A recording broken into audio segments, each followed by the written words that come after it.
4வது ஞானஸ்தானத்தை குறித்து நீங்கள் செய்ய வேண்டிய அவசியமில்லாத 4வது காரியம் என்னன்னா, ஒரு முறை முழுக்கு ஞானஸ்தானம் எடுத்து விட்டீர்கள்னா மீண்டும் இன்னொரு முறை முழுக்கு ஞானஸ்தானம் எடுக்கணும்னு அவசியம் இல்லை. என்னங்க, ஒரு முறை முழுக்கு ஞானஸ்தானம் எடுத்துட்டீங்கன்னா திருப்பி தண்ணியில் கொண்டு வந்து உங்களை முழுக்கணும்னு அவசியம் இல்லை. ஒரே ஒரு முழுக்கு ஞானஸ்தானம் தான் தேவ வார்த்தையில் தெளிவாக போதிக்கப்படுகிறது. சில நேரத்தில் இந்த தவறான உபதேசத்தை சில பேர் போதிக்கின்றார்கள். மீண்டும் இன்னொரு 2வது ஞானஸ்தானம் நீங்கள் எடுக்கணும் அப்படின்னு எந்த இடத்துலையும் தேவ வார்த்தையில் நாம் பார்ப்பதில்லை.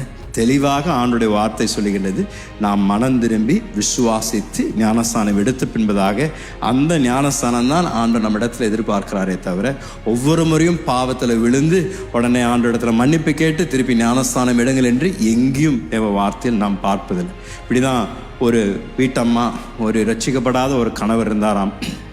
அந்த அம்மா ஆண்டவருடைய வார்த்தையை கேட்டு ரட்சிக்கப்பட்டு ரகசியமாக வீட்டுக்காரருக்கு தெரியாமல் வந்து ஞானஸ்தானம் ஒரு நாளைக்கு எடுத்தாங்களாம். ஞானஸ்தானம் எடுத்த பின்பதாக திடீர்னு அந்த வீட்டுக்காரருக்கு அந்த செய்தி வந்துருச்சான், இவங்க இந்த அம்மா ஞானஸ்தானம் எடுத்துட்டாங்கன்னு சொல்லி. உடனே அந்த அம்மா திரும்பி வீட்டுக்கு வந்தோடனே அந்த மனிதன் பயங்கரமாக போட்டு மனைவியை அடிக்க ஆரம்பிச்சாராம். எப்படி நீ போய் ஞானஸ்தானம் எடுக்கலாம், எப்படி எனக்கு தெரியாமல் நீ ஞானஸ்தானம் எடுக்கலாம்? உடனே அந்த மனைவி சொன்னாங்களாமா, ஐயோ என்னை மன்னிச்சிருங்க, நான் இனிமேல் செய்யவே மாட்டேங்க ஐயா, நீ திருப்பி ஞானஸ்தானமே எடுக்க மாட்டேன் ஐயா அப்படின்னு. அப்புறம் உடனே அவர் மிரட்டி கேட்டார், திருப்பி நல்லா சொல்லு, நீ திருப்பி ஞானஸ்தானமே எடுக்க மாட்டேன்னு நல்ல உறுதியாக சொல்லு. ஐயா இனி நான் எடுக்கவே மாட்டேன். சரி, இனிமேல் ஒழுங்காயிரு அப்படின்னு சொன்னாராம். சில நேரத்தில் இதுதான் நம்ம ஞானஸ்தானம் என்பது ஒரு முறை எடுக்க வேண்டியது.